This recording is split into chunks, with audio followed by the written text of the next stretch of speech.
What's up, listeners? The PWT theme going, Pro Wrestle Times Podcast, episode 11, 12, 13, some shit. I don't fucking know. Who cares? 62. Shout out Aviad Cinemanis with the PWT Podcast theme. This track is called Warp. For any of you guys asking, none of you have, but yeah, that's the name of the track. Hairline. Oh, they know. Times Podcast. Yeah. How you feeling today? Oh, another day, brother. I'm here to talk about some wrestling. Another day, we're starting with Vince. Oh, no. Nice. Hold on. Put him away. Yeah, we're going to put them away. Guys, guess what? We're at like 270 subs, man. We're growing every day. We get at least one more sub. Speaking of which, that's my little transition into our sponsors of the day. Us, Pro Wrestle Times Podcast, our Clips channel, Pro Wrestle Clips. Man, that's our main channel, 270 subs, man. We fucking love you guys. Every day it's growing. Our other channel, for our long-form content, our secondary channel, Pro Wrestle Times. Shout out to that channel. We're getting like over 100 hits on our long-form shows, even when they're like 3 hours long. So dope. You guys, we love you. Like, we never thought this would happen. What are we? Not even 3 months, I don't think. We're already fucking, we're doing great, man. We're doing great. It's great.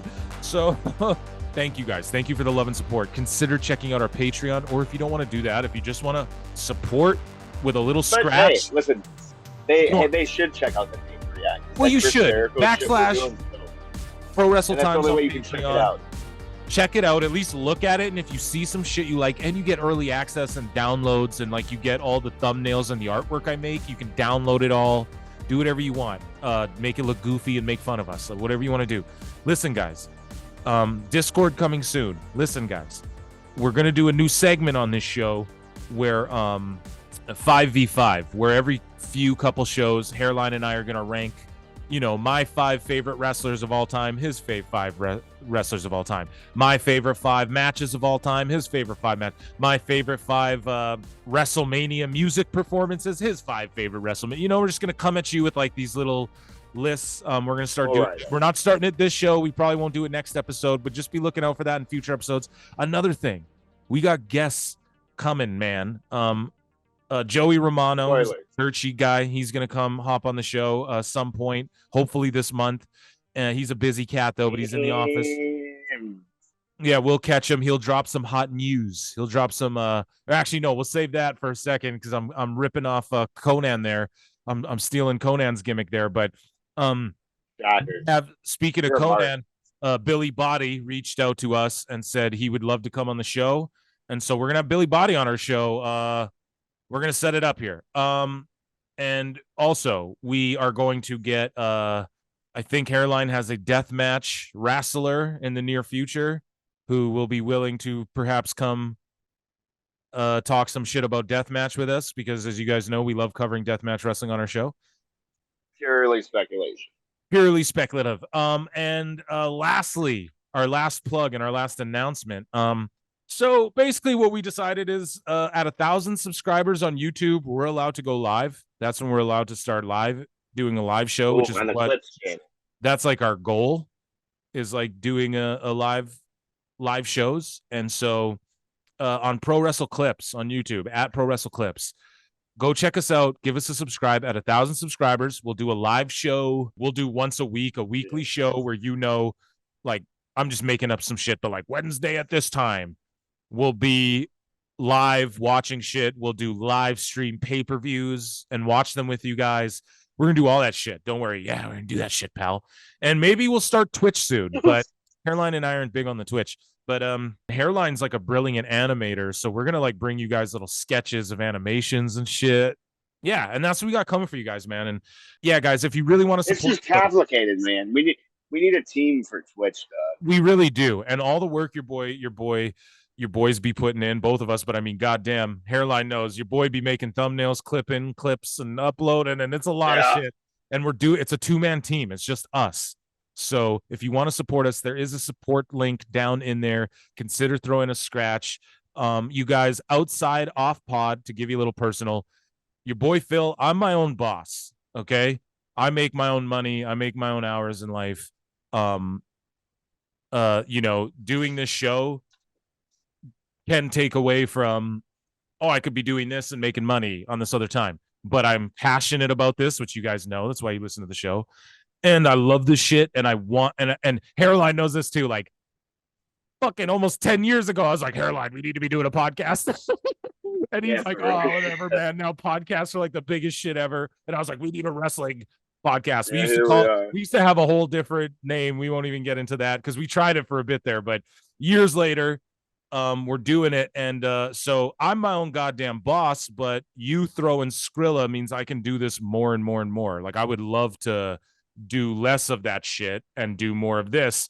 And and that's all I'm saying. If you want to do that, you don't have to, man. You guys can just click like and keep listening to us and keep talking to us in the comments because we just mark out for that every day. Like.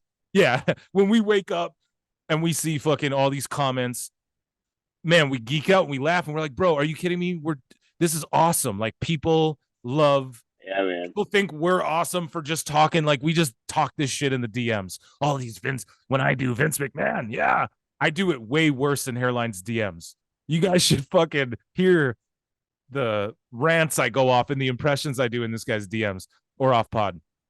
And it's just funny that we do it on the show and you guys love it. And a lot of you get what we're doing here. Like, yeah, we say it all the time. We're not trying to get jobs, but we'll take them. And we ain't fucking, we're not scared to talk to people who disagree with us or have different opinions of us or call us dumb marks. I don't care. We don't care.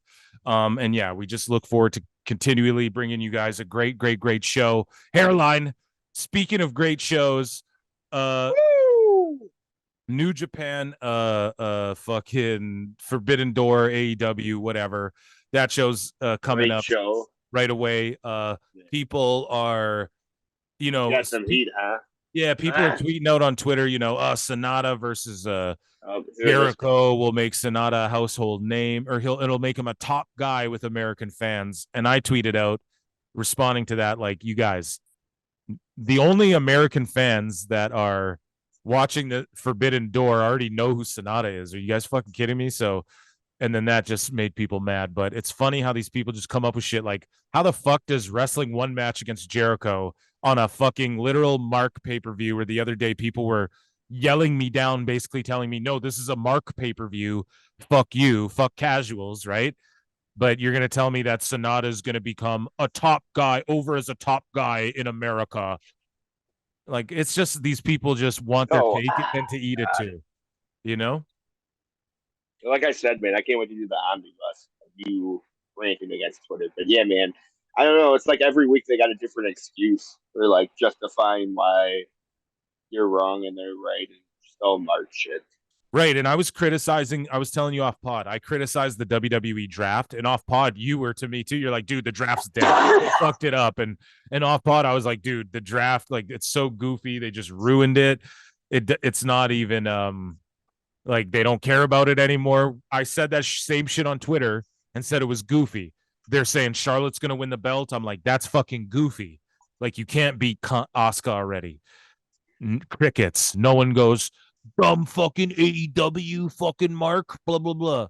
No one says that. All of a sudden I go, yeah, no one's buying fucking Forbidden Door who doesn't already know who Sonata is. Well, yeah, so like I don't get how it's like making him a household name if like the only people buying this pay-per-view are like the same demo. Yeah, man. And it's okay, and like let's talk about you just see a difference in the fans though. You said that off pod. Like, you really see a difference in the fans where it's like, man, bad. Yeah, like, goddamn, like. Well, like, okay, here's another example. Who did Jericho? What's his name? Jericho wrestled that one guy. Yeah, that one guy. I don't know. Fucking Orange Cassidy in a mimosa match. I have no idea. Oh no, gross! The guy Roddy Strong in the mulch. Which one are you talking? The dinner. Roddy Strong in the mulch. No, man, the guy that they made him a superstar. He came out of nowhere. Action Andretti. Yeah. So, like, wouldn't Action Andretti be like a household name by now since he wrestled Jericho? It's the same logic. Right, and let's use the logic. How many people are going to buy the pay-per-view? Maybe 150,000 people. How many people watched Action Andretti versus Jericho? Like 700,000, 50,000 people at least. So right there, it just the void of logic, you know. And then what would be their thing? No, but Snot is a New Japan heavyweight champion. So again, I gotta I gotta look all this shit up, you know. Now I gotta look a bunch of shit up and try and explain this to my wife who doesn't fucking understand this shit. You know what I mean? But again, we said it last show. Have a wife. Yeah, but again, you say it again. You put Brock Lesnar and Cody Rhodes on a TV screen. I don't care. People are looking. I put Austin Theory and John Cena on a TV screen. Kids are going, what the fuck's going? What is that? You know what I mean? That's all I'm saying. So, anyways, moving along. Speaking of AEW, there's low ticket sales. Yeah, Twitter got you again this week, man. I'm on and then I'm gone, bro. When I have 10 minutes, I get in, I go hard, and then I just get out. You know what I mean? I don't dwell. I just talk about it on the show. Get it out of my system, you know? I know, yeah. Yeah, and you do get it out of your system. I do, bro. I go hard, and then it's like I'm fucking smiling. I was so excited to do the show to talk about all of this shit. I love laughing at Meltzer. I love laughing at these crazy kooky fucks. Get Tony Khan on the phone. Get Meltzer on the fucking phone. Yeah, we need him doing propaganda for us, guys. How come he wrote? Yeah, why doesn't he do that for us? Dave Meltzer defended me in the steroid trial. Call him on the phone, Dave. You keep shilling for AEW. Dave, let me hire you so I can fucking fire you. So speaking of Meltzer, Dave Meltzer is already trashing fucking Collision. Sorry, let me re-say that. Shocker. Dave Meltzer is already trashing AEW Collision and CM Punk ticket sales. People will go, just say what it is. But he contributed to all of this, and he contributed to all of this fucking narrative, and they divided the AEW fans, the ones that would tolerate the Elite to deal with Punk or to see Punk are now just fully on Punk's side and don't want to fuck with the rest of AEW. And then the ones who were fully on the Elite side this whole time were also on Punk's side before this shit happened. They were also Punk marks. Yeah. So let's not forget that, right? And they just divided this fucking...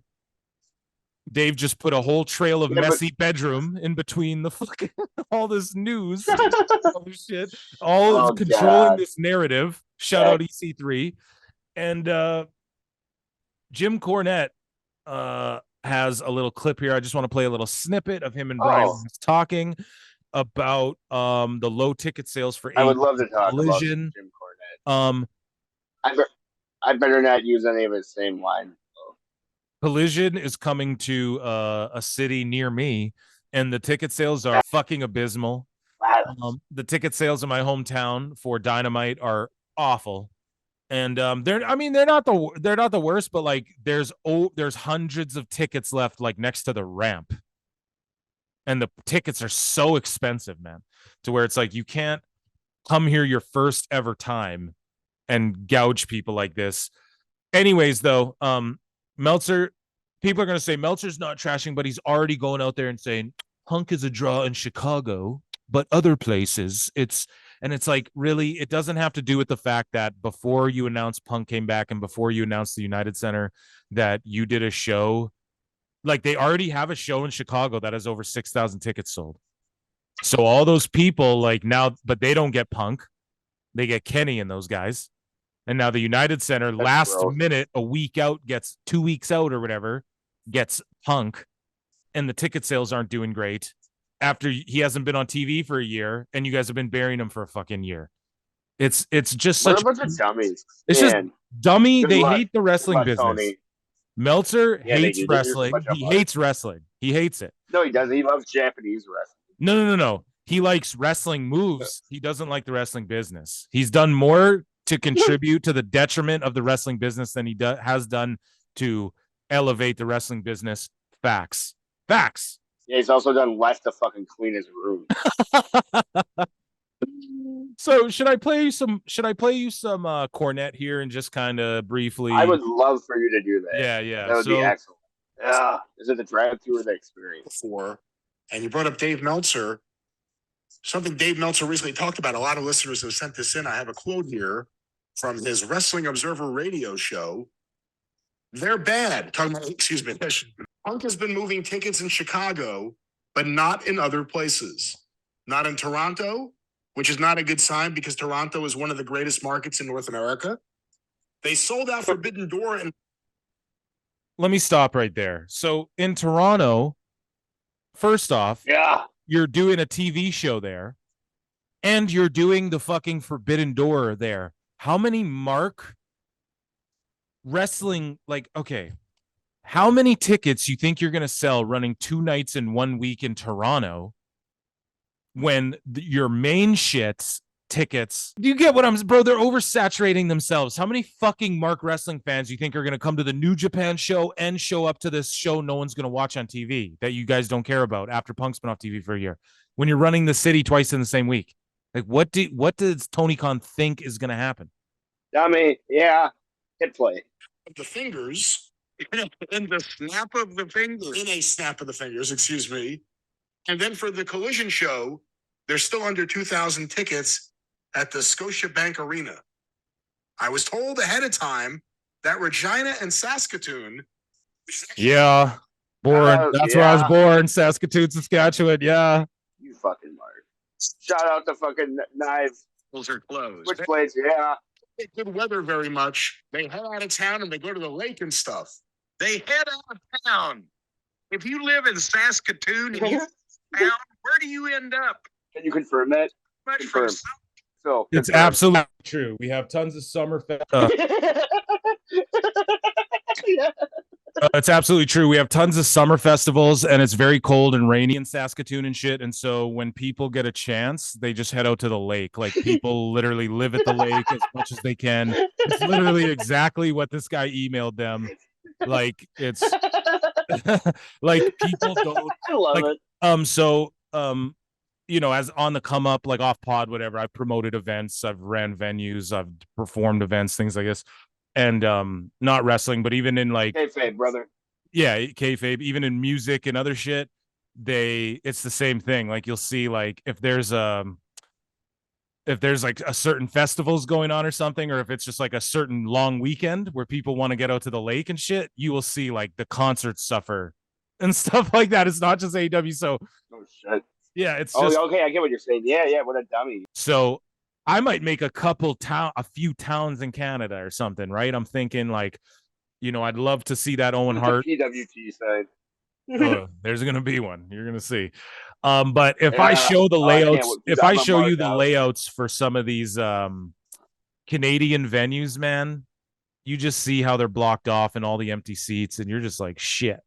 I know, like, all these events do. I don't know. This is what I tweeted out too, and people hated on this too. I just want to normalize, like, run smaller venues again. Pack the smaller venues and have it sound noisy, and just normalize it. Like, you guys need to run these big arenas, waste money. They're fucking stupid. Like, I like when they run the colleges. Yeah, man. Those are the best. Anyways, we'll do a little bit more of this. Yeah, we'll do a little bit more of this. Back to corny. Yeah. They say that's the height of criminal season in Saskatchewan. As soon as the weather gets nice and everyone leaves. That is also a fact. One of the crime capitals. Real talk though, at summertime, crime gets crazy because all the shitheads are out there. They're standing in front of the stores. They're robbing people. Crazy shit. Just look up things that have happened in Saskatchewan. Like, what happens? Crazy crimes. You never even imagine. Anyways, continuing along. Wait, 700 tickets for Hamilton, Ontario for Collision right now. Ooh. Into account something that nobody's been taking into account, whether it's positive or negative for Punk or for AEW or what, I don't know. But what's the date of Hamilton, Ontario, Canada? I would have to look that up. I don't know. Well, why don't you get the schedule out? Okay, fuck all that. Listen, ultimately, they're hurting. They've sold 700 tickets for Hamilton, Ontario. Like, run a convention center, run a little civic center show, and have it like old ROH. Like, what the fuck you guys doing, man? Crazy. So yeah, and then of course Meltzer had to, of course, admit Punk's a needle mover, and then had to now try and walk it back Uh-oh. You know, Poor because guy. yeah, What did exactly. Meltzer say? Well, he said Punk's selling tickets in Chicago, but he's not anywhere else. Well, he's off TV for okay. So why can't the Elite sell tickets? Aren't the Elite and Kenny and these guys on this show too? None of them are selling tickets either. It's all on Punk. It's funny. It's funny how it's all on Punk now too. Oh, the ticket sales, that's on Punk. It's been on Punk the whole time, bro. You called it, Hairline. You said this is what Dave was going to do. Punk has never not been the house. Like, it's always been on Punk's shoulders. You know what I'm saying? They just don't admit it. Yeah, and it's goofy shit, bro. Like, oh my god, this is gonna be awful. I can't wait to watch this all play out over the summer. Right. And a few episodes ago, you know, PWT Podcast, yeah, I asked you, I was like, "Are you excited for Collision?" Yeah. And you were like, "Dude, I am," but you were just like, "Listen, it's just gonna be." You were like, listen, it's just gonna." You were like, "It's just gonna be Meltzer and Alvarez like stirring more shit up and making up fake shit and just saying dumb shit." And it's so funny to me how it all comes back to Punk, man. It's all on him now. Ooh, the ratings, the ticket sales is on him. Fucking so ludicrous. Hold on, no, listen. I care more about the key demo, to be honest. Though. Yeah. How much of the key demo bought tickets for the show? Actually, thank you. I wonder how much of the key demo will be in the crowd that night. Holy fuck! Jeez. Okay, can we talk about some good wrestling now? Have you heard Dave Meltzer's star ratings for the Double or Nothing pay-per-view event? Have you read these? No, I have no idea what you're talking about. Okay, I am on. About to find out, though. Yeah, I'm about to read them to you and we're about to get a good chuckle out of this. So AEW Double or Nothing 2023 Meltzer star ratings revealed. This is the pre-show, the Hardys and Hook versus Ethan Page and the Guns. Dave Meltzer gave it 1.75 stars. Jeff Hardy botched quite a bit. It wasn't a great match, but 1.7. Are you kidding me? Okay, the International Championship Blackjack Battle Royal. Are you ready for this? No. Fucking 4.25 stars. So it's better than The Rock and Hogan at WrestleMania 18. I don't want to do any more of this. Can we move on to the next segment? That's preposterous, bro. That's that fucking battle royal, dude. Where the Luchas fought. Oh my god. Where Commander did the flip where they all started on the outside TNA style. And then fought into the ring. And then Commander did the flip. And he gave it 4.25 stars. He's just a stooge. You said it like in one of our very first episodes. You were like, no one's discredited themselves as fast as Dave fucking Meltzer, dude. Yeah, for sure, bro. Yeah, this Orange Cassidy match with all these fucking out of control lucha spots and shit. Better than Rock versus Hogan. It's also better than Steamboat. I want to read you more so badly. We're not even going to get it. All right, you get one more. Let's see what direction. What's the next match? Let me just here. I'll tell it to you right now. It's so funny, dude. Okay, the next. Are you ready? The next match is Jericho versus Adam Cole. Do you want the rating? Oh, this one's kind of funny too, but 3.25 stars. But even that 3.25, like which part? The chain match at the end, or the whole rest of the? How was Orange Cassidy better? Dude, he's not. He's just. And then listen though, dude. Oh my god, yeah. And then he gave the Wardlow ladder. He gave the Wardlow ladder match 3.75 stars. You mean the match where the dude almost snapped his fucking leg in half? Yeah, almost ended his career. Like Jesus Christ. He gave Storm and he gave Storm and Hater 1.25 stars, which is whatever. Yeah, I don't know. And then he gave Valkyrie versus versus Cargill 2.75 stars. Yeah, I don't know. Then he gave the Fatal 4-Way at the end 4.75 stars, and then he gave the Anarchy in the Arena this 5 stars. Oh So my that match is the 5? best match. 5 stars, bro. So it's as good as Michaels Brett or even like Austin Brett. Kenny Okada. Yeah, even Kenny Okada. Yeah, like Kenny Okada compares the fucking Anarchy in the Arena with the loaded meat. I just can't. The loaded boot.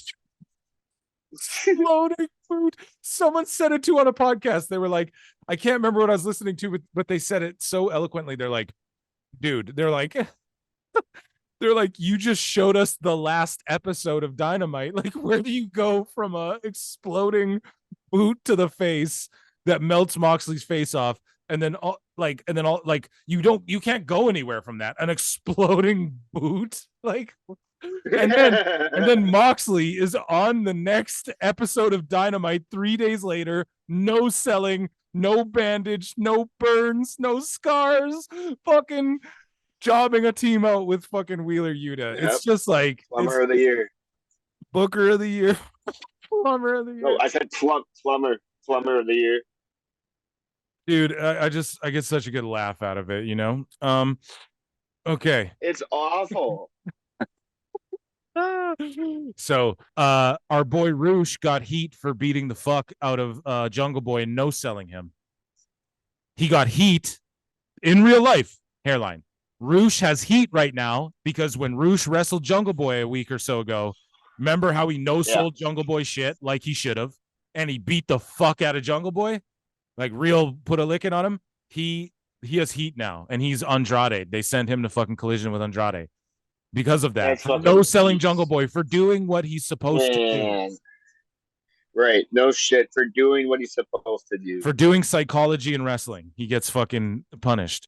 Well, because I have to punish you. Hope you like soda water. Like, come on, it's just he doesn't respect these luchadors, man. He goes, "Oh, come in and do your flip. It'll be great." He doesn't book them properly, and he doesn't book women properly either. He doesn't know what to book luchas or women. And it's garbage. He has 100 fucking luchas. He could turn one of them to the next Rey Mysterio if you do it properly. Then he's like, "Oh, Commander, just do your flip, and then you'll be with the Lucha Bros, and then Bandito will be with the Lucha Bros, and you're all Lucha Bros. It's great." It's bad, man. It's worse than Lucha House Party. I'd rather watch Lucha House Party get back together on WWE. I'm not joking. With that being said, Tony Khan is trending on Twitter, and so is Collision. Should we look at some of the things people are saying and what Tony Khan is saying? He's doing the media rounds.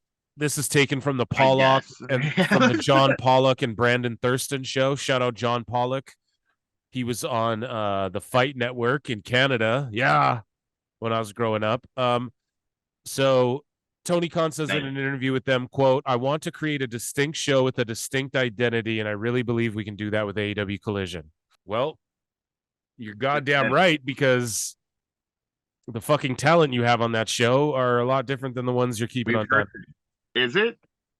I don't know if What's different besides CM Punk? Bro, it's going to be Tony and CM Punk and Danielson in creative. And the people running around backstage are going to be Samoa Joe and FTR and Jade Cargill and people who want to do business. God, that's going to body the other show, bro. I know, but no one's going to watch it. And then they're going to go, "See?" Meltzer and them are going to go, "See, we told you. We told you it doesn't, CM Punk doesn't pop a rating." And off pod, I was telling you that people are now saying, "Oh, if the Elite leave," like apparently the rumors are like the Elite might leave in 2024, and it's Punk's fault somehow that they're babies because he bit him. A steal or whatever. Anyways, I'm just happy Kenny got the dog out of it. Right. You know, we can't take away the fact that AEW does have this WB, this Warner Discovery deal, and that Warner's like is pleased with them. You know, that doesn't get talked about enough if we are being honest. But I spent years defending that to people, like they only need over 500K, but I would defend that and go, wait till they start hitting 1.2 and 1.3 and they start matching Raw and shit, and then that never happened, you know. But I not used to, like, I'll still say it to this day. I'm saying it on the show, you know. It's like 500K is all they want. So when they're getting 900K and that sort of shit, that is W's as far as all elite wrestling is concerned. But when we're talking about in the grand scheme of wrestling in America and competing and all this shit, Tony Khan, it's him who brings it up. It's the marks who compare it to WWE all the fucking time, right? Great. So when they bring that shit up, it's like, well, no, we're gonna give it L's. Okay, you want to talk about their TV deal? Okay, yes, their TV deal, they're killing their TV deals. That's awesome. You know, nothing more you could ask for. But when it comes to if we're gonna compare them and fucking, you know, just talk about it, I mean, yeah, they get swarmed in the ratings. Their ratings are not good objectively. But hopefully Collision reinvigorates some interest and we oh, dude, it's gonna be the same thing, man, where it's gonna be the first show is gonna be a lot of views, and then it's gonna slowly go down. And yeah, like you said, it's just gonna be Meltzer making excuses, yada yada yada. Tony Khan, quote, fans want to hear from CM Punk. It would make sense for him to speak on AEW Collision. Oh, you fucking think? The sky's blue. Yeah. I'm excited for Collision, but it's just like, you're right, dude. It's already like, you know, what did Meltzer say? CM Punk screwed AEW and just all this shit. And it's like, man, did he really though? Why are they bringing him back then? Like, their biggest house with him screwing them. I don't know, man. It's just all a mess, and I hate that this is the discussion we're having instead of, you guys, AEW's having a second show and it's awesome. And I don't know. It's just now negative bullshit, and it's crazy. Yeah. Speaking of separate brands and separate shows, WWE. The rumors are, what I've heard, my sources, just kidding. I've heard and I've been told that, which, I mean, I'm sure this is already out there. You can probably Google it and see it around. Nick Khan really wants to make NXT like a real third brand, not a developmental anymore. Instead of creating, remember I was telling you a few episodes ago, Nick Khan wants a third show that's TVMA, and he wants like a third brand, like a third WWE 2-hour-long program as well. And instead of making like a whole new concept that's TVMA, Nick Khan apparently is pushing really hard for NXT to simply just become the third brand of WWE. And that's why we're starting to see Corbin, and we're starting to see Rollins and Breaker, and they're really gonna, they're starting to make that show into like a third must-watch whatever. Some say this is in response to Collision. What are your thoughts on all that? All right, I guess I will start with the last thing first. It's definitely not. It has nothing to do with Collision. You know what I'm saying? They don't pay attention to AEW to where Tony Khan pays attention to WWE. Right. But, like, okay, I know you're not going to do the Vince voice, so I won't start it going. But it's all like, what? Who's that guy? You know what I'm saying? What? Anyway. Collision? What the fuck is that? I'm not colliding with the Forbidden Door. Hey. Collision? You colliding with me? You're colliding with me? CM Punk. What the fuck? And that bald-headed fuck and his tag team partner. Where are we gonna put them in fucking Young Buck outfits? Yeah, what the fuck much, happened? Don't they work for me? Vince, well, you've been gone a while, and I thought they worked for me. Yeah. That's all you're getting today. It's great. It'll be great. I can still do Tony.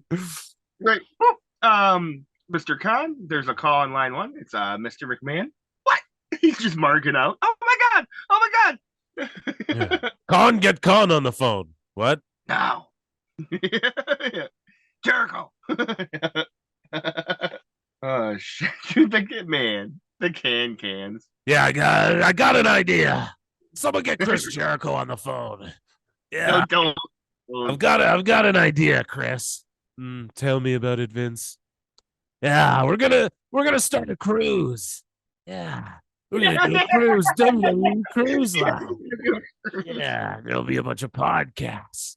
You're going to be on it, Chris. I want you to run it. Well, Vince, me and Tony already have a cruise of our own. Yeah. Okay. I came up with the idea first. That's right. I'm gonna buy boats. I'm gonna buy the idea boats. Oh, God. Yeah. Give me Tugboat. Where's Tugboat? Yeah. Yeah, he's gonna feud with Roman Reigns. SummerSlam. Tugboat. Roman Reigns. I can see it now. That's great shit, man. Tony, yeah. Yeah. Vince wants to talk to you. Sounds like a great idea. We'll cross promote it and do a WWE exclusive feud. It'll be great. Yeah, Tony would for sure do it. Yeah. That's the real. Yeah. So how many years until Vince actually buys AEW? Your prediction? I think it will be Triple H buying it. You know what I'm saying? I think it will have more longevity than people think, simply because Tony Khan is a young dude and he's got tons of money to burn through. And well, like you said, AEW is pleasing the station with the 5,000 plus. You know what I'm saying? So technically, they're not going anywhere, despite their opinion they're shitty wrestling. Right. Anyways, getting off of that. Yeah, we got so sidetracked. Yeah, we're gonna review some Dark Side of the Ring Magnum T.A. episode. Yeah, some breaking Fightful from As Per Fightful. They spoke to Omega and the Bucks and all this sort of shit. I wish I could skip this. Well, too bad. So Fightful writes, the Young Bucks, Kenny Omega, and Hangman Page have all been negotiating new AEW contracts this year. When we asked for an update this week, we were told that the deals aren't done yet. However, both sides have felt like several deals have been close, with one side noting that could have been said for several months and not a lot had changed on that front. So basically, they just said nothing right there. Oh, they're negotiating and it might be good and they might have deals, but they might not. What the fuck, man? People pay for this shit. Okay. Those we spoke with in AEW were confident they'd retain the Elite despite CM Punk returning to the company. Like, why even throw that in there? Why is that even what is being said? Because they're a bunch of fucking marks. It's just such an initiative. You could just say that without the Punk shit, you know? We've not been given any update on Elite and their willingness to work with Punk, though creative is planned for several of them for quite some time. So we haven't got comment on their willingness to work with Punk. You guys, they aren't willing to work with Punk. We've all figured this out. Like, what the fuck? Hangman Page, Omega, and the Bucks have all retained Barry Bloom to represent them. Isn't that fucking Barry Bloom? Isn't that like Goldberg's old manager from back in the day? That is, dude. That's the guy who got Hogan his money and all these, like, I'm telling you, bro. He was representing Hall and Nash and shit. They're such marks, bro. I can't handle it, dude. Oh, dude. It's worth noting, pardon the sickness by your boy Phil. It's worth noting that Omega had time added to his deal due to missing out via injury. At this point, between injury time option years and any other variables with all four wrestlers, it's tough to determine when exactly each deal is up. Then why the fuck are you talking about this? You know what I mean? We're told by WWE sources that they would absolutely have interest in all four talents in the event they become available, but that they don't actually expect that to happen and that WWE are nowhere near being legally allowed to talk to any of them. There were rumors that the Young Bucks had reached out to WWE last year, but sources close to them denied it. So their friends denied that. No one at WWE denied that the Bucks reached out to them. Boom. That's all I'm saying. We're told that most people in AEW expect that each man will remain in AEW on significant money increases. They're going to give these guys more money. No. They're going to give them more money, bro. Pay CM Punk more. Yeah, we're here. And then some dude tweets this shit out. Big LA Ruiz, the fucking lil bro himself. That's your buddy, dude. Yeah, man. My lil bro. He goes, he tweets out, he says, LOL, drunk ass Raj Giri saying the Young Bucks have had no impact on the wrestling biz, and then slurping Roman is hilarious. Roman worked hard for his spot in WWE, but he's just a cog in the WWE machine. The Bucks had a hand in changing the entire industry with AEW.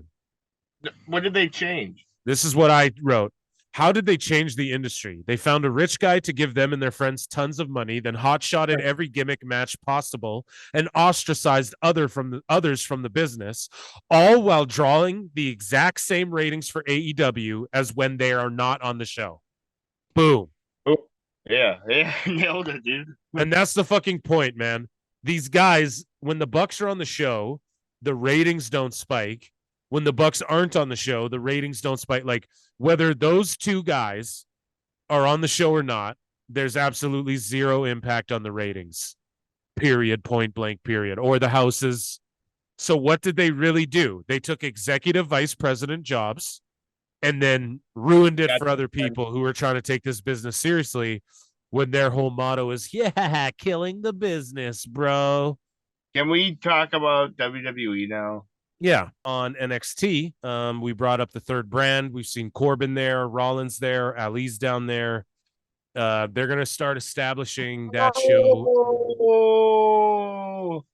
And how much of that roster just came up and is like a mainstay already? Like, look at my man. Well, I think they're just sort of, I think that's why they're doing that. They're blending them all together. And we're going to go back to the days of like, okay, do you remember? I don't know why this name came to mind, but like, what was her name? Candice Michelle. Yeah. Okay, so she was green as shit. She wasn't a great wrestler. She learned over time a lot. Like, we're gonna go back to that, where we're gonna see the real green as shit guys. They're gonna just go up to the main roster and have to figure it out. You know, that's what I truly believe, and I think they're developmental. They're gonna start. The fans are going to cry and say, we want NXT to be developmental, but I think they evolve and they start doing something more like local television to develop the talent. I think they're going towards that because NXT is just we shouldn't be watching these guys develop in this way. It should be like OVW or FCW, you know, like very regional and shit. I don't know, man. Like, it's just like, it's not that like we shouldn't be visualizing it and whatnot. I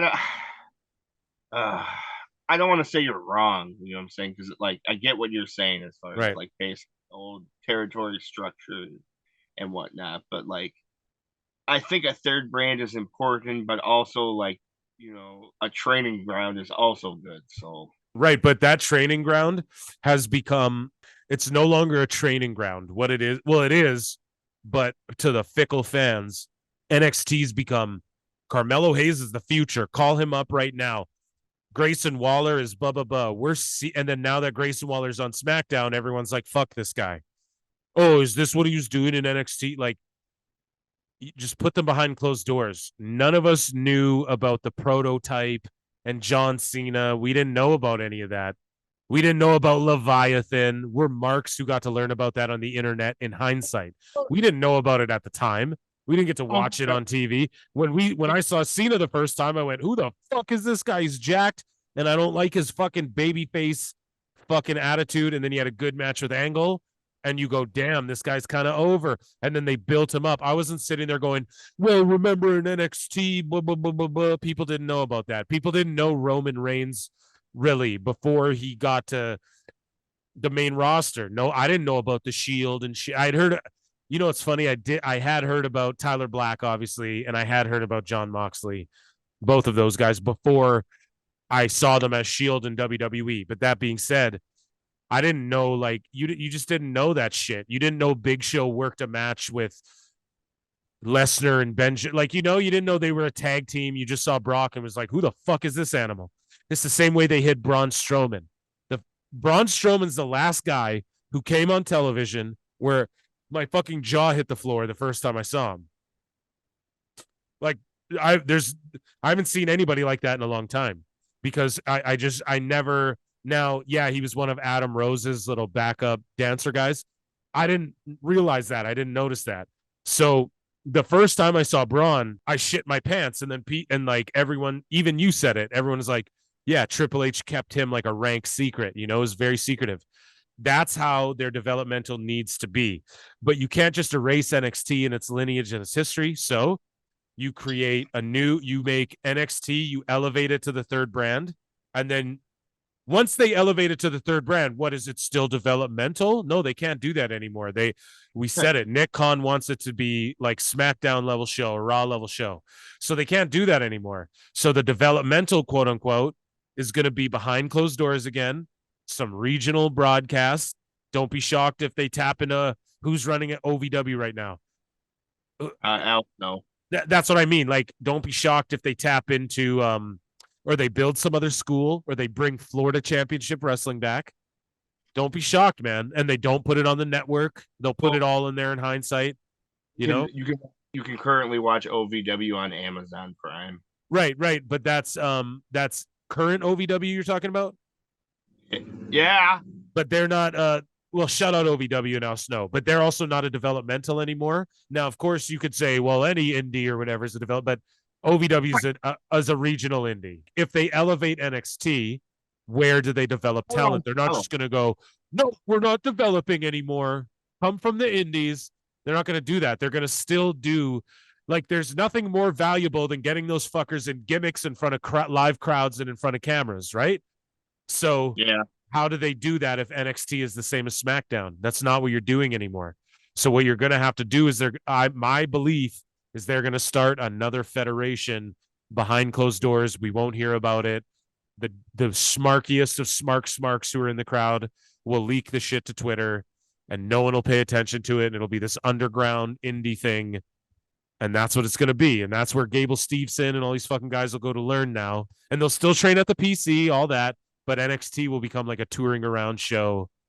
And you'll see that it's the people who get thrown to the wolves on NXT. Because let's be honest, man, a lot of it's green. You watch an episode of NXT and there's a lot of greenness in there. But it's like the Tiffany Stratton. She's still green. She's great, but she's green. Okay, throw her to the wolves. That's what I meant. So was Candice Michelle. She was green as shit, but you throw her out there and she became something. You know, Trish Stratus was green as shit. 22 years old, man, got thrown out there and became a legend, an icon. So we're going to see that again, man. And I'm looking forward to this. I think this is a good thing for wrestling. We shouldn't be able to see the developmental guys before they're developed. I don't want to see that. I want to see you. When I saw the Basham brothers, I didn't know about Damaja and all these guys. I didn't know about that before. I just saw them and they were fucking over with me. And people go, the Bashams were the worst. I loved them, you know, and that's why I didn't mark out over their FCW shit. So anyways, we don't review NXT too often, man, but it sounds like we're going to start watching more NXT, you know. If it becomes a third real show, I'll definitely watch it, you know. Well, yeah, I'm already watching it, Doc, but yeah, I'm glad to hear, man. Noted. I'm going to hold you to that, bro.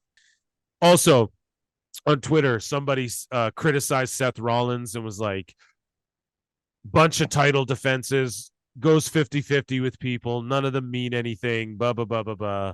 And I quote tweeted it and went, it's funny because if you said this about Orange Cassidy, you'd be fucking burned at the stake. They die. Yeah.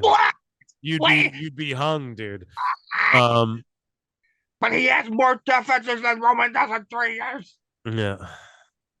That's what some other guy said. They went, oh, what do you guys make of Rhea's women's championship reign so far? And this guy goes, doesn't defend against women, waste of a belt. And then I quote tweet him. I go, she just defended against Zelina at Backlash, and she just defended against Natty Neidhart at Night of Champions.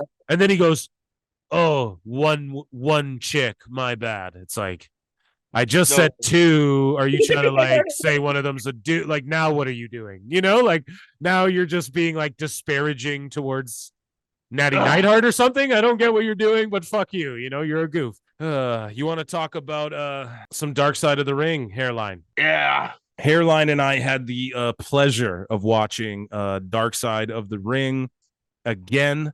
I believe the Graham family episode is out now at the time of recording this, but we watched the Magnum T.A. episode and we wanted to talk about it a little bit with you guys. Hairline, Dark Side of the Ring, a brilliant show, one of the best fucking shows out there. I love great show. Another great episode, but this one wasn't so. It is sad that this guy had everything taken from him, but it's like at least he wasn't like this huge raging piece of shit, and at least he like didn't murder anyone or die. At least he's like a guy who's successful, still alive, and can tell the tale of this guy who I feel one day would have been wrestling Flair, Hogan, Austin, all these guys on the big stage. So, yeah, man. So let's just jump right into this, man. Okay. Magnum T.A. Yeah. So the WWF was huge in the 80s with Hogan and whatnot. You know what I'm saying? That was like the dynasty era of Vince and Hogan going hard. You know what I'm saying? Hogan was fucking going hard for Vince and then jumping back and forth between Japan and all that shit. You know what I'm saying? Ichiban Hulk Hogan. Yeah, right. But yeah, outside of that though, you know what I'm saying? There was an area Vince couldn't grab, and that was the Crockett territory, the Crockett South area and whatnot. And that was the last line of defense, and this was this had the blood, the grit, and the just like the fucking overall like just it was wrestling is more or less what I'm saying. You know, it wasn't fucking your packaged WWE entertainment. You know, even though I'm a mark for that shit. Yeah, but we're talking about Dark Side right now. Yes, sir. Yeah, man. And Jim Crockett Promotion was the precursor to WCW World Championship Wrestling. So basically, like if we say Jim Crockett Promotion, just picture like WCW before it was WCW. You know, is essentially what this was. It was like one of the last like territories still going strong that was producing stars and people like Dusty Rhodes, Ric Flair, and Dusty Rhodes. That Magnum T.A. was his boy. That was his guy, which we'll come to find out as the story is told. And that's what I wanted to get into right here was Crockett was a gathering of the last stand against Vince. Is really what it was. And leading that charge was, like you said, was Dusty Rhodes, the son of a plumber. And the leader of this was Dusty Rhodes, you know what I'm saying? But this territory needed a star, you know what I'm saying? And that star would be Magnum T.A. So. Right. And Magnum T.A., he had the goddamn look. He had the body. He had the mustache. He had the hair. Ladies loved him. He could work. He was green at first, but he was starting to catch on. And he couldn't really find himself at first. He couldn't really find like who he really was or like what's the gimmick and what were they calling him? They were just calling him by his name as well, weren't they? Like he wasn't Magnum T.A. yet. That came like in Crockett, but it came after some time. They're like, yo, get a motorcycle. Yeah. We'll get to all that. So basically what I have here is between 6 to 7 years old, he started watching wrestling with his father. And then he started doing the Kurt Angle style wrestling in the 9th grade. And then by his senior year, he won the state tourney. So like, boom, you know what I'm saying? That's how driven and dedicated he was to this. But basically, what you were getting at here about him working early on, how he got into this was he was working at a bar in Virginia Beach shortly after school. Well, he was in college, working at this Virginia Beach bar doing security, and this is where all the wrestlers would hang out and whatnot. And here is where he met Buzz Sawyer. And do you want to do Buzz Sawyer in a nutshell quickly here? Or? Yeah, so Buzz Sawyer was he's a wrestler and way back in the day, and he was known for sort of like working the boys a little bit. And he was just like a piece of shit. He was a ruthless son of a bitch, and you know, people like Jim Cornette was featured heavily in this episode. And and he was, you know, he even someone of the ilk of Jim Cornette is calling Buzz Sawyer a fucking asshole, pretty much. You know what I mean? Someone as passionate as Jim can even acknowledge he's an asshole. And what this guy did is he'd come in with the boys, and basically what happened is he kind of marked Tully in and was like, hey man, you got a good look. Give me fucking $10,000 and I'll go and I'll train you. And so Magnum, did I say Tully? I might have said Tully again. I think off pod I was calling this the Tully Blanchard Yeah, you episode did. of fucking sorry. He was married to Tully Blanchard's This is what sister. happens when you smoke dope. Yeah, exactly, man. So but anyways, We're they talking Terry about- Allen was his name, right? And so TA, he goes, I'll train you, whatever. So TA goes to his family. They ask his grandmother or some shit for the money. They give him the money. They get him His the 10 grand. His grandfather gets him the money. His mom, his mom goes to the grandfather and convinces him to lend them this money, and the guy just dips town with the fucking And money. so Buzz takes the money and ditches town. God, heartbreaking. So basically, as Hairline said Yeah, the boys would come in. Jimmy Garvin. Yeah, so the boys would come into this club very often, and so a week later, Jimmy Garvin comes into the club, and he's sitting in the back, and he starts talking to TA because all the boys sort of took a liking to him, right? It was just Buzz who marked him in. So yeah, Garvin goes, well, shit, I know where he lives. Fucking here's his address. I'll go see him. Go see him about it, and make sure he trains you or you get your money back. So TA. He ain't no punk, as Hairline mentioned. He's a real shoot amateur wrestler, like he'll really tie you up in a pretzel. He hops in the car and he takes off, and he shows up and he knocks on Buzz Sawyer's door, and Buzz Sawyer's shocked to see him, and he's like, holy shit, what are you doing here, kid? And he goes, I'm here to fucking train wrestling. And so Buzz said, hold on, and he took him down to the fucking where they all to the ring, and they got to work. And 2 hours. For 2 hours. That's it. Yeah. 2 hours. And from there, the word would get around, and TA even acknowledged it himself. He's like, yeah, the word around is like, oh, he's trained by Buzz Sawyer. He's trained by Buzz Sawyer, and everyone knows Buzz Sawyer doesn't really take a liking to people. So they're like, what? He's trained by Buzz? But TA the whole time's like, yeah, I was trained by Buzz, but he knew, and he admits it. He's like, it was 2 hours. That was just some bullshit. It just helped me get my foot in the door. So yeah, man, and he actually, the two of them landed on TV the next night. You know what I'm saying? So like that's how good they did. And basically, man, his ambition and his drive daddy led him down south to Florida. And we all know what happened once he got down to Florida. He met the American dream, daddy. It'd be really dope if you could sample in the cowbell right here after I say Dusty Rhodes, daddy. Do He's just a working man. He's a American dream. But yeah, so it was actually Andre that came up with the whole Magnum T.A. Right at the time. The show was Tom that was on TV was Tom Selleck, and he was Magnum P.I. Right. And so they went, hey, you got a mustache. We're old. No, people know what the fuck Magnum P.I. was, dude. And so they go, hey, man, you kind of look like that. Andre goes, you kind of look like that Tom Selleck guy. Like, why don't you call yourself T.A., Magnum T.A.? And bam, he went and got himself a motorcycle. Make sure you say boss. Yeah, boss.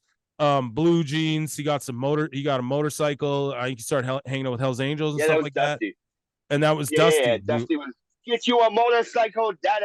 Yeah, man. And like, and then it's literally at that moment. Yeah, and it's at that moment the look, the work, the gimmick, the name, it all just clicked right there, and the dude just blew up. Like it's I got it right here. This is how he explained it, bro. He said he's Clint Eastwood, Charles Bronson, Bruce Lee, and John Wayne rolled into a leather jacket. Fuck yeah, boom. I love it. Boom. And yeah, boom. Yeah, I love it. And so basically, like, they started blowing the territory up, and they were doing Crockett got on TBS, bro, is what happened. And it's because of like TA, Dusty, Jimmy Garvin was huge back then too, and they're selling out. So this is also and I want to note this, is bro. Where he also gets married, though, bro.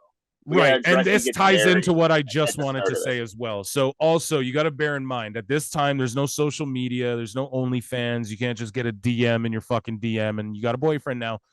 Dude, the women that would turn up, and when they show this old footage, you hear the women, bro, and you see them in the crowd when TA comes out, and you hear them. That's some Beatles mania type, like squealing, bro. Like it's like another level, like.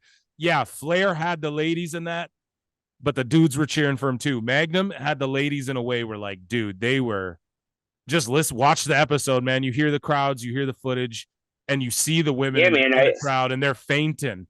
And so he gets married, and obviously on the road, this causes some trouble, right, with the fucking ladies. Oh yeah, man. They said it was like Animal House, endless sex.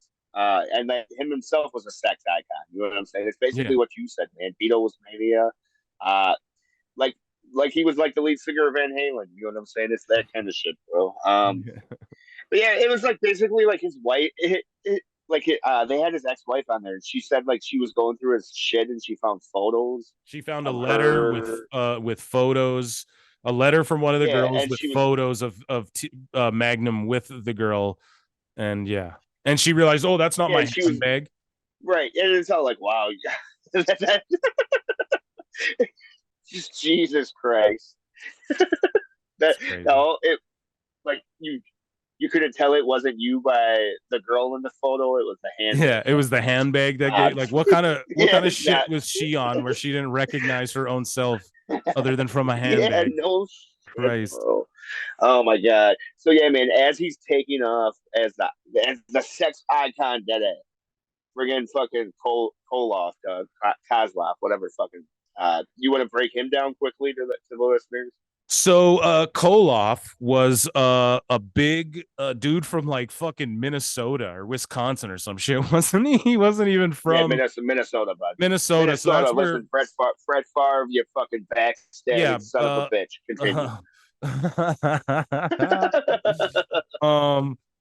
I mean, that's where Brock Lesnar from, all these freak fucking amateur wrestlers, and Koloff is like a dude from Minnesota, but they had him playing a Russian heel, and and him and what were they called, the Crushers or whatever, they were fucking super over heel tag team, and but also as a singles. And Koloff and Magnum were put into this feud, like America versus Russia. Correct. Classic foreigner heel versus all-American boy type. Right. Yeah, it's like Rocky. Yeah, it's like Rocky 4. Ivan Drago. Yeah, Ivan Drago. You know what, Renee? Back off, get in there. Renee. Yeah, right. I don't want to. Renee doesn't work here anymore. Renee, I don't want to try and sound cool, but Rocky 4. Oh, you're Mox. Yeah. You're doing Mox. I don't, Renee. I don't want to try and sound cool. I figured it out with your hand gestures. Yeah, Rocky 4 fights Ivan Drago in Russia. I don't want to be cool, but I'm gonna move to Russia for a month. Chop down. He would. Yeah, so they basically recreated the whole Rocky, Ivan Drago, Rocky. And they had like a best of 3 series. Best of 7. Yeah, best of 7 series, kind of like like what the Lucha and the fucking elite dipshits were doing. But yeah, Magnum T.A. actually lost the best of 7 series to Ivan Koloff because Dusty Road Daddy, they can't be good timed without harder time, Daddy. And so it's just like they're doing now. Everyone crying about Cody and WWE. Bam, Magnum didn't win either, and he's still over as fuck. 1987 Daddy. Yes. T.A. was next up against Flair Daddy. Now the rumors are that all the NWA guys voted, and Magnum was going to win the belt. He was going to win it from Flair. Yeah, so he wanted to be out of wrestling by 30 years old. Is what he was saying. He wanted to like just go as hard as he could, and then once he hit 30 years old, he wanted to drive NASCAR. And speaking of NASCAR, and like driving Dusty fast, said, they would ride They would ride the Lightning, and they would ride fast. Yeah, dude. God, you want to break down the car crash? Or? I mean, what is there to say, really? He was speeding really quick. I can nutshell it, Doug. He just bought a new Porsche, and it was raining out, like pouring fucking rain, and he just said it himself, like, I was just cruising fast, and basically, like, hydroplaned, hit a fucking slipstream, hydroplaned, and fucking hit a tree or a telephone pole, wrapped around it in such a way that he was fucked, and to this day I don't believe broke he can. The pole in half. Fractured his vertebrae, and he fractured his vertebrae, and he had to have emergency surgery. Surgery, yeah, and luckily he's still alive, man. Yeah. Okay. I kind of so going over my notes here. Jericho started explaining keeping kayfabe, and it's all like, God damn it, How do wrestling. you like Jericho doing the voiceover of this? Oh man, I hate to fucking like I'm breaking here. I'm so fucking over with Jericho right now. He's like, why I'm watching AEW. God Isn't damn it. that weird? Yeah. How mad are you right now? I'm Like, not mad. I just don't know how that happened. Yeah, isn't it? Yeah, What happened on TV that was any good to where Jericho all of a sudden is? That I'm marking out over him, John. Yeah, dude. Was it his can at his fucking Foz Fest? It was the can. It was the can, and he was back to Magnum though, man. PWT listeners, if you want to hear us, fucking get on the Jericho cruise, Good time. we're gonna start a fucking GoFundMe Yeah, or sure. hit our support link and pledge money, and we promise you we will use it to get on the Jericho cruise and for us to make content, even if that means me running into Dave Meltzer and like talking to. We'll talk about that later, but we got blocked by Meltzer too, but that's for another time. But anyways, well, it's just like I had to write that in my notes. It's goofy that here's Jericho on television explaining to everyone keeping kayfabe, and it's like, Jericho, you're the wrong motherfucker to be explaining this to anyone. Jesus. Yeah, so basically what happened here next is Magnum was laid up in the hospital. It was huge news. There was endless phone calls. They actually had to turn off the phone machine or whatever the fuck it was. I'm sorry, guys. I'm a fucking degenerate. Deal with it. Anyways, so the cops had to end up sneaking in the heels. You know what I'm saying? And this is why Jericho was talking about keeping kayfabe. You know what I'm saying? So in keeping kayfabe, the heels couldn't be seen. Yeah. For all you fucking neckbeards listening, we didn't cheer for the heels back in the days. Not to sound like an old head, but we did. People didn't cheer for the fucking heels, bro. They weren't allowed to go visit in the hospital unless some of the police station was in on the shit, and they helped sneak them into the fucking hospital, trying to keep kayfabe alive. And what happened was all of the boys, collectively, over the next little while, put away 25% or 10% of each of their fucking checks secretly, and they were funneling it to TA, giving him money because they respected him and they knew what he meant to the fucking business. To the business. Well, right, because he was part of the house. To the business of professional wrestling. That's more shit. That's more shit they don't understand, man. It's just how they go. Oh, Phil. Not our fans, not the PWT listeners, but the fuckers who are, who we're talking about, guys. You guys get it. But but yes, the guys that call CM Punk Phil. Exactly, hey, Phil. The guys who call CM Punk Phil. Yeah, fucking, I'm like, no, that's not my co-host. That's CM Punk. Yeah. It's weird too because I see people talking shit. I'm like, are they talking about me? Dude. I think people are attacking you in the comment section. I'll start and then I'm all like, oh no, it's just a mark. Yeah. Oh, they're talking about CM Punk. Yeah. They're talking about CM Punk. They're being fucking marked. Okay. Now I'm about to defend even harder. Oh, they're talking about Punk? Yeah, okay, now I'm about to fuck these guys up. It's clobbering time. Pretty much they took care of him in the business. His wife divorced him because of infidelity, whatever. I mean, he fucking... Yeah, man. So basically, fucking right before that, though, he fucking, before the divorce, he shows up at the Baltimore arena and he walks in front of the fans. And then from there, he just works his strength back, and then he moves into commentary, and he has commentary with Tony Schiavone. you just imagine, he's all like, oh, what's up, Magnum T.A? How great are fucking Adam Cole and Britt Baker? Oh, man. It's crazy, too. About Britt Baker. It's crazy. None of these, if I was AEW, man, I'd have tried to bring Magnum in at some point or something I don't fucking know, man. I'm a mark for that. Bring the legends in, he didn't do shit for WWE. No, they don't care about legends. Whatever. They don't care about legends, bro. They care about Owen Hart, bro. No. Sting versus Jericho. We're getting Sting versus Jericho, bro. Come on now. So anyways, man, fucking basically his wife, like you said, left him during this transition of him on commentary. But it was due to all the infidelity. The bitch finally got sick of it. You know what I'm saying? And amen, sister. You know what I'm saying? Dude, that's what she nursed this guy back to health. You know what I'm saying?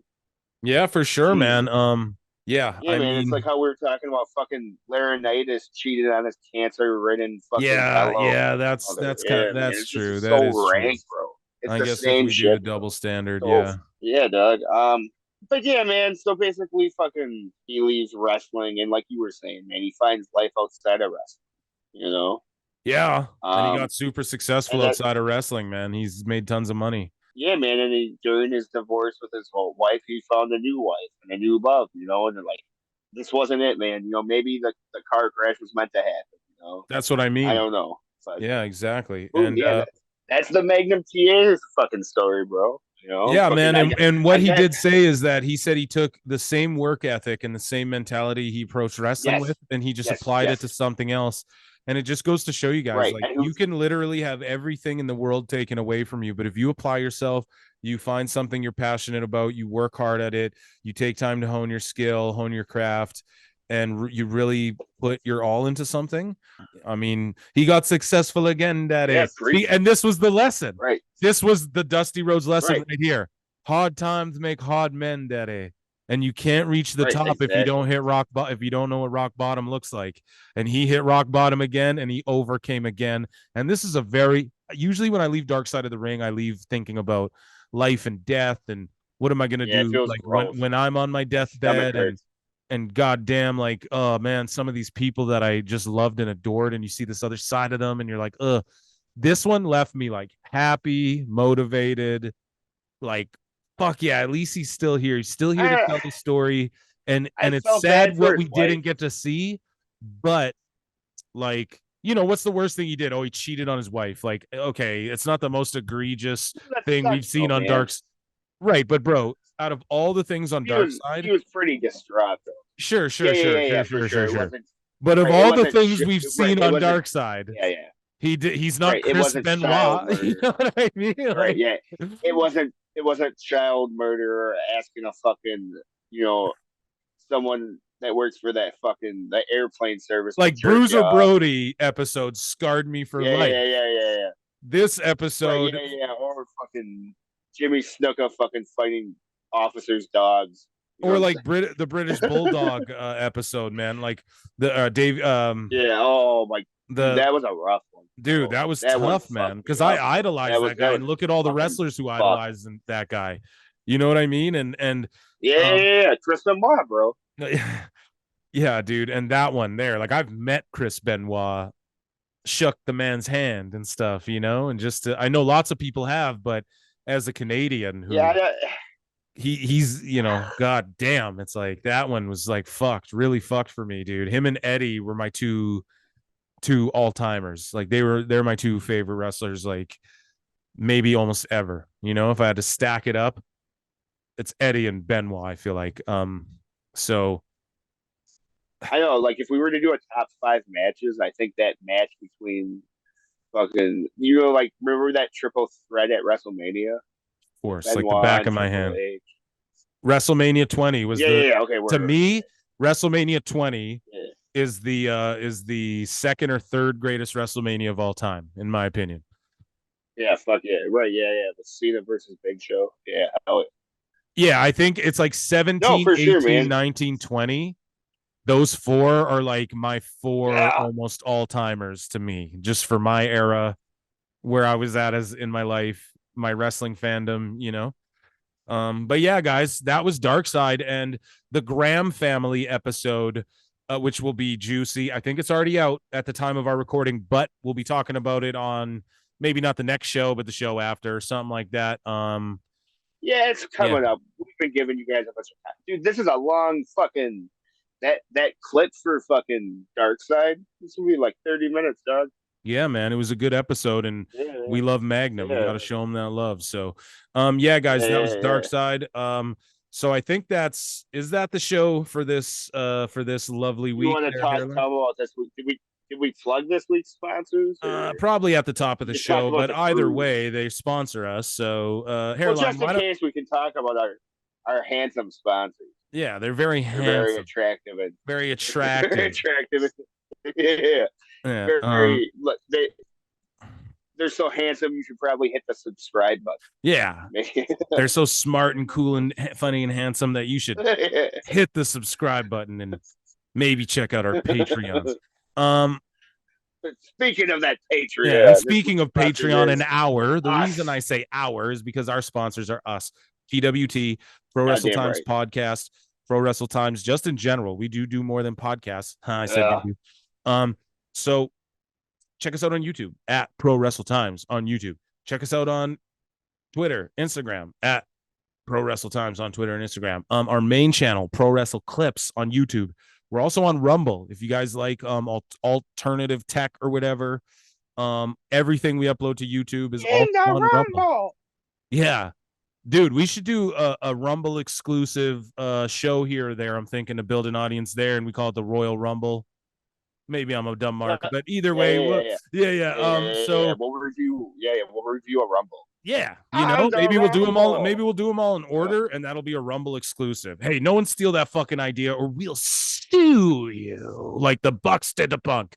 Now, why would you do that? Yeah. Get Jericho on the phone. Get Jericho on the line.